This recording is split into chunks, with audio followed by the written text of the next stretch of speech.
واضح إن الإعلامي أحمد موسى راجل كده بتاع ربنا، لأني أنا كشخصة متوقعة إن موسى يطلع منه الكلام ده. ومع إن دايماً إن اللي بنفتكره موسى بيطلع فرعون، إلا إن موسى المرة دي طلع كله إيمان وبركة وتقوى. الإعلامي أحمد موسى في برنامج كلم ربنا اللي بيتذاع على إذاعة 90 قال: أنا تعرضت لإيذاء كتير في حياتي، لكن عمر ربنا ما كسرني.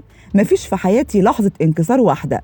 موسى بيقول: دخلت معارك كتير وتآمر عليا ناس كتير، وببقى في أصعب اللحظات وأقصاها على نفسي، لكن كل ده بينتهي بسجدة واحدة مع ربنا، تلاقيني كده رجعت أقوى وأقوى. أحمد موسى بيقول الكاتب الصحفي أحمد الخطيب: أنا اللي مش هقدر أنساه أبداً هو وأنا بطوف حوالين الكعبة أثناء الحج وأمام باب الملتزم، طلبت من ربنا أدخل الكعبة وأصلي جواها.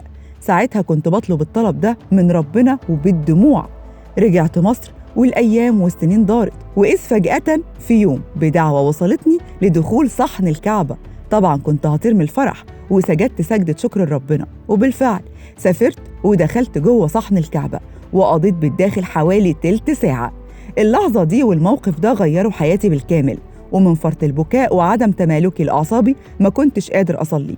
حسيت بكرم وشكر وستر من ربنا ملوش حدود، وعهدت ربنا إن عليا حق كبير إني أرضيه طول عمري وأرضي والدي ووالدتي، ولحد دلوقتي عايش وبنجح بفضل رضا ربنا عليا ودعوات أبويا وأمي. داخل صحن الكعبة طلبت من ربنا إنه يفتح عليا أبواب الرزق والسعة، لذلك كل ما ربنا بيكرمني بسعى إني أكرم اللي حواليا. موسى بيقول: أنا ظهري ربنا بسند عليه طول حياتي، ومفيش مرة سندت عليه وسابني أو خذلني. في كل أزماتي ومعاركي بيكون معايا فيها، والفرج بيكون حاضر. في السجود بقول كل اللي نفسي فيه، لأن دي أقرب لحظة بكون فيها بين إيدين ربنا. طب والله يا جماعة أستاذ أحمد موسى ده طلع راجل بركة أهو. ربنا يقوي إيمانك يا أستاذ أحمد وينفعنا ببركاتك يا رب.